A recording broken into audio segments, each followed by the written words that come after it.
मुझे कुछ नहीं कहना है। मुझे राहुल जी से ससम्मान यही कहना है कि राहुल जी, आपको पता नहीं है, आप इटली से बाहर अपने को कभी निकाल के देखें।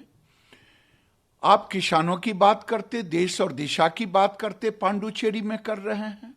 और मुझे आश्चर्य है कि जिस देश का इतने बड़े पार्टी का नेता, उसे मालूम नहीं कि भारत के प्रधानमंत्री 2019 में एक अलग मंत्रालय बनाया फिशरी सेक्टर के लिए, पशुपालन के लिए और डेयरी के लिए, और उसके मंत्री के रूप में मुझे ओथ दिलाया। मैं काम कर रहा हूं, पांडिचेरी में काम चल रहा है, पुडुचेरी में, हर जगह, पूरे देश में पहली बार। लेकिन मुझे दुख तब होता है कि राहुल गांधी इटली से बाहर निकल नहीं पाते। इटली में एक ही विभाग में दोनों है, मैं अभी खोज करके निकाला। इसीलिए वो, उनके ध्यान में केवल इटली रहता है। भारत और किसानों को भ्रम में डालने का काम पूरे देश में कर रहे हैं, जिन्हें पता नहीं है कि भारत सरकार में ये अलग डिपार्टमेंट है, जिन्हें पता नहीं है गेहूं और जौ के फसल में क्या अंतर है, जिन्हें पता नहीं है गाय की बाछी और बाछा में, जिन्हें पता नहीं है एग्जॉटिक कौन सा होता, इंडिजिनस गाय कौन सी होती, नॉन डिस्क्रिप्ट कौन सा होता। मैं चुनौती के साथ कह सकता हूं, इन्हें पता नहीं है। आप आए या मुझे बुलाएं, मैं पूरे डिपार्टमेंट आपको समझा दूंगा।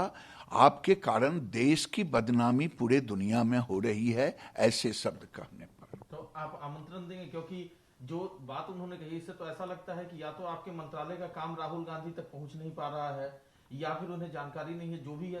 तो आप उनको आमंत्रित करें कि वो मंत्रालय, उन्हें तो काम दिखाई दे रहा है। वो तो कह रहे हैं कि जैसे एग्रीकल्चर के लिए मंत्रालय है, वैसे सी भी एक एग्रीकल्चर है, और आप सी के फार्मर हैं, आपके लिए एक अलग मंत्रालय हो। उन्हें सब दिखाई दे रहा है, उन्हें ये ज्ञान नहीं है कौन मंत्रालय में कौन सा काम हो रहा है, मंत्री नए विभाग गठन हुआ कि नहीं, देश में कितने मंत्रालय है, कौन कौन मंत्री है। हमें तो लगता है कि कभी वो ये भी भूल जाएंगे कि मैं सांसद हूं कि नहीं हूं। लेकिन मेरा सवाल ये है कि अगर राहुल गांधी कह रहे हैं कि ये चीज होना चाहिए, तो आपको तो आमंत्रित करना चाहिए ना? नहीं, मैं तो आपके माध्यम से आमंत्रित कर रहा हूं। अगर आप कहेंगे तो मैं पत्र भी लिख दूंगा। वो आवे, कृषि भवन में मेरा कार्यालय है, और पूरा डिपार्टमेंट किन किन बिल्डिंग में चल रहा है वो दिखा दूंगा। और देश में वो प्रगति हुई है 1947 से 2014 तक, केवल 3682 करोड़ का केंद्रीय बजट के द्वारा एलोकेट किया गया राज्यों को। मोदी जी आए तो 27,000 करोड़ का उसमें इन्वेस्टमेंट का मॉडल आया।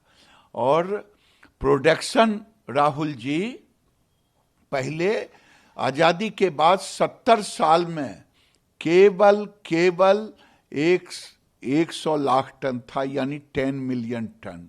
और मोदी जी आए तो अभी तक 1.5 लाख टन, यानी 15 मिलियन टन। और आगे मुझे 70 लाख टन तक ले जाना है और एडिशनल। ये मोदी जी का विजन है। नमस्कार, मैं हूं मानक गुप्ता। अगर आपको हमारा ये वीडियो पसंद आया हो तो इसे लाइक और शेयर जरूर करें, और हां, हमें सब्सक्राइब और फॉलो करना ना भूलें, ताकि आप देश और दुनिया की कोई खबर मिस ना करें। तो जुड़े रहिए हमारे साथ और देखते रहिए News 24।